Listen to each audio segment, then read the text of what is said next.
loves this constant noise.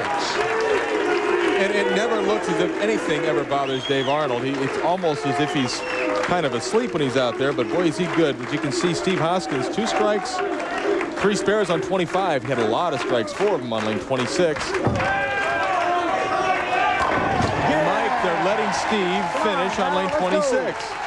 Well, watch Arnold, and he had a little trouble with this right lane. He was going high, so he liked the left lane a little better, it seemed like. Not worrying about his opposition. As we can see, Dave-Arnold, 6'3", very tall man, a very long reach. Helps to lay the ball's hook. Carries the light hit. Dave, who at one time was voted the best spare shooter on tour. Excellent spare shooter. He qualified 3rd with a 223 plus average. And Dave has learned in the last couple of years how to be a little more versatile. Can hook the ball a lot more now than he did maybe 3 or 4 years ago. Seems like to survive out here, you got to have all the shots. You have to be able to do both ways, both hooking it and throwing it straighter.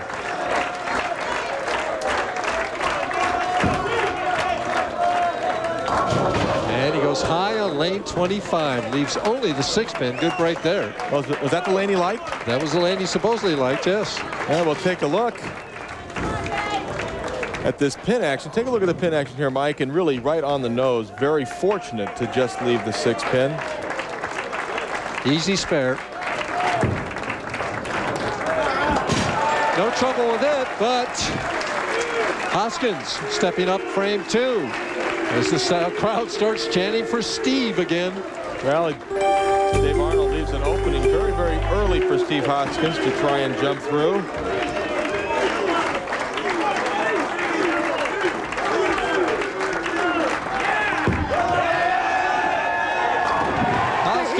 Doing nothing but strikes. And a few weeks ago in Rochester, New York, he did nothing but throw strikes there either. Come on. Take a look at Steve-Hoskins. This is for 300, folks. He couldn't believe it. Well, he believes it now. He's not superstitious. He's wearing a different shirt. It says he has no superstitions. Second last week, 3rd telecast of the fall, trying for win number 2 here tonight. That ball was inside of his target, and it actually went longer down the lane because he pulled it into a little bit of an oil area. Still had enough energy to get back and strike. Take a look how deep that was inside the 4th arrow, Mike. But it's still, he has enough power. That's what the big hook players can do. They can pull it into the oil where some guys would pull it and they'd miss the head pin. Steve's ball recovers because he's got a lot of fingers. Dave-Arnold trying to ignore all that. Says, I carry that light hit too. Great shot from Dave-Arnold. What you folks at home missed is as we take a look at the scoreboard and see Arnold behind by 20 pins. But as Marshall was explaining all that to me, he was using his hands to demonstrate too. And I could see them, but I know that you couldn't there. And Mike, your living room. I cannot talk without the hands. I mean, it's the part of the whole I understand, mechanism Marshall. here. I just find it so hey, it's work for John Madden. Oh, a little trip of the 4-pin, late trip there. Well, a good break for Dave. We'll take a look at Dave-Arnold's ball coming in just ever so high, but gets the nice kick off the sideboard. 4 pins gone, and we'll see if he shows some emotion for us. Oh, yeah. He likes that tomahawk action, right? Likes it any way you can get it, Mike. Hoskins trying for 4 in a row. Not bad. Not bad, but he doesn't trip the 4. Well, that's good. You know, he threw the shot. He liked the way he threw it. It reacted a little bit high, left a 4-pin, but he said that's okay. It was a good shot. And look at the difference between his high game at 288 and his low game at 147. Oh, a big error by Steve-Hoskins. There's a mental mistake. And, you know, Mike, last week in the final match of the roll-off in Virginia Beach, he missed a 10-pin. And now here he misses the 4-pin. Will it cost him? Well, we'll have to wait and find out. But that is just he knows, just a dumb mistake. Really puts Dave-Arnold in a very strong position, leading by 3 pins. So how do you put that behind you? well, you've got to be able to forget about it. And it's not like Steve's never missed a spare before. He knows how to strike a lot. Help me out. Come on. Give me a little help. I think he forgot about it. Pump me off. Oh, yeah. The excitement is a little bit contagious, wouldn't you say, Mike? Well, he's channeling it. Boy, he's taking the energy of this crowd, pumping it right through his body. He's working them. As you can see, he defeated Steve-Hoskins quite handily in match play, but that's all over now. Trying for 3 in a row. Ooh, solid 10-pin. Well, it's the first solid 10 we've seen today, and I want to tell you, I had the opportunity to bowl in the qualifying of this event, and what little times I did hit the pocket, there were a lot of solid 10s out there, not only for me, but for a lot of the players.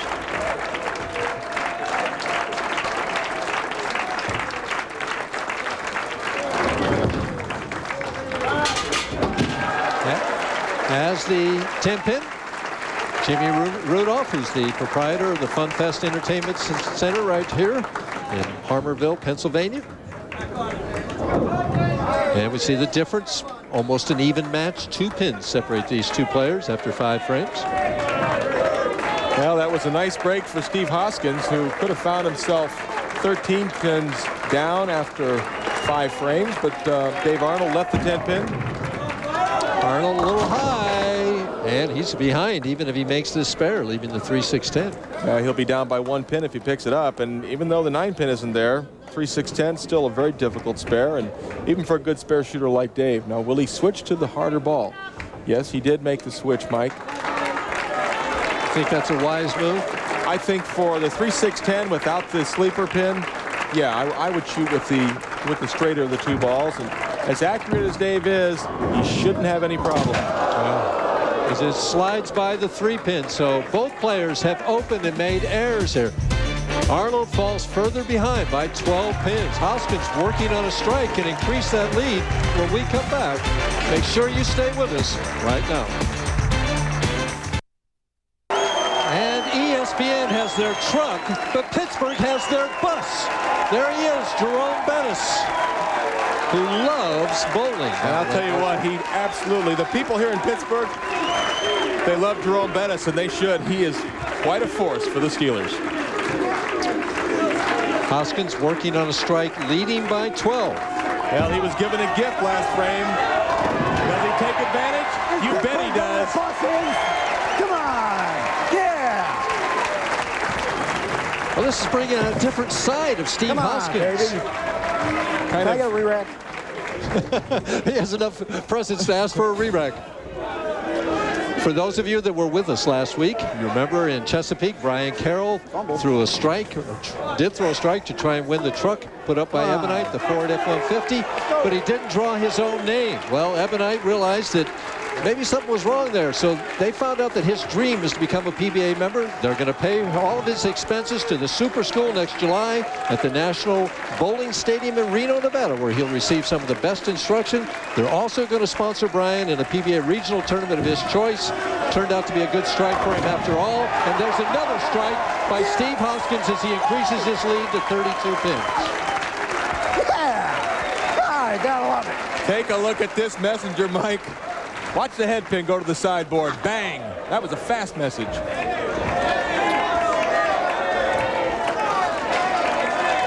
Arnold trailing by 32 now as he strikes. I asked him that he was a straight player. Is it tougher or easier for him on the PBA Tour? It all depends on the condition that you're bowling on. At certain times in the tournament, it can be better for a straight player. Other times, it's better for a guy who hooks the ball more. But so it all depends on what the lanes are like at the time. Kind of a non-committal answer there, but right. Well, kind of the way that Dave-Arnold thinks, and I think Caroline, his wife, and his children, Alexander and Natalie, boy, they would like to see Daddy get that strike right there. It's going to be tough for him to come back on Steve Hoskins right now. Running out of frames here as he leaves just a 10-pin in the 8th frame, but he's missed the pocket on that left lane 3 times. And that's the lane he chose to finish on. I've done that myself. As you see, his 19th career PBA appearance, and I said what a great spare shooter he was. He left the 3 and the 3-6-10, and now he sends the 10-pin into the channel. Now Hoskins has to do is just keep himself loose, get himself ready for Brian Voss. Well, you know, he won 4 matches in Rochester to win that tournament.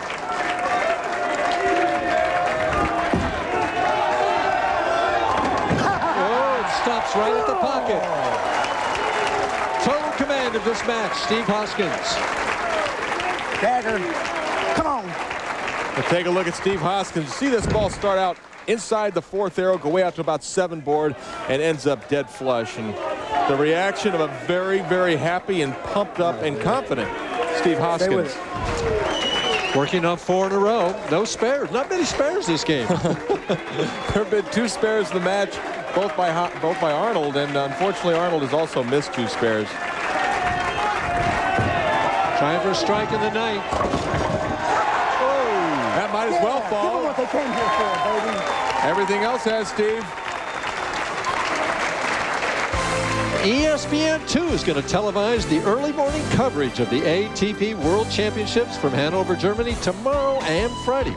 So join us on the Deuce for all the early morning coverage. Starts at 8 a.m., continues Friday as Arnold strikes in the 9th frame. Well, Dave-Arnold just finishing out the game, trying to grab a little credibility.